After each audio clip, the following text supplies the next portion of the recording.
वास्तव में सांसारिक पदार्थों की कामना के बाद जब वे पदार्थ हमें मिलते हैं तो उसकी उसकी प्राप्ति में हमें सुख मालूम होता है। वह सुख उन पदार्थों की प्राप्ति से नहीं हुआ है। यदि पदार्थों की प्राप्ति से सुख होता तो उनके रहते हुए कभी कोई दुख नहीं होना चाहिए था।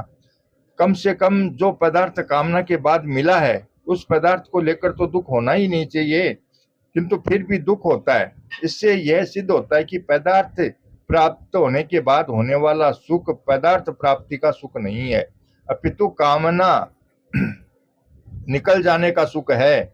जैसे हम धन की कामना करते हैं तो धन हमारे मन के साथ घनिष्ठ संबंध हो जाता है, यानी धन हमारे मन के द्वारा पकड़ा जाता है। जब बाहर से धन मिलता है तब मन से पकड़ा हुआ धन निकल जाता है और सुख की प्रतीति होती है, सुख मालूम देता है। वास्तव में वह सुख बाहर से उस धन के मिलने से नहीं हुआ है, प्रत्युत तो मन से पकड़े हुए धन के निकलने से, यानी धन की कामना का त्याग होने से हुआ है। परंतु मनुष्य भूल से इस सुख को पदार्थों की प्राप्ति से मिलने वाला मानकर फिर नई नई कामनाएं करने लगता है। इसी कारण वह कामना निवृत्ति अर्थात निष्काम भाव को सुरक्षित नहीं रख पाता। अतएव कहा है, न जातु कामे कामानु मुपभोगेन श्यामयति हविषा कृष्ण वर्तमेव भूये एवाभिवर्धते।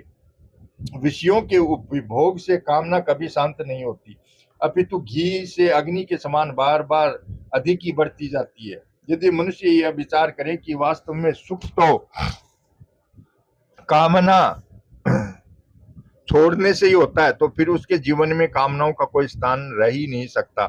कामना में तो मनुष्य मात्र स्वतंत्र है, क्योंकि इसमें किसी अन्य की सहायता की अपेक्षा नहीं है। सारे सांसारिक कामनाओं की पूर्ति करने की सामर्थ्य किसी में भी नहीं है, पर कामनाओं का हमेशा त्याग करने की सामर्थ्य सभी में है। अतः मनुष्य कामनाओं का हमेशा त्याग कर सकता है। कामनाओं का हमेशा त्याग होते ही संसार से संबंध विच्छेद और परमात्मा की प्राप्ति अपने आप हो जाती है, जो नित्य प्राप्त है। कामना युक्त प्रत्येक प्रवृत्ति या कर्म बांधने वाला होता है। कामना का नाश हुए बिना शांति की प्राप्ति हमेशा असंभव है। कामना करने से लाभ तो कुछ नहीं होता, पर हानि किसी भी प्रकार से शेष नहीं रहती। जय श्री कृष्ण।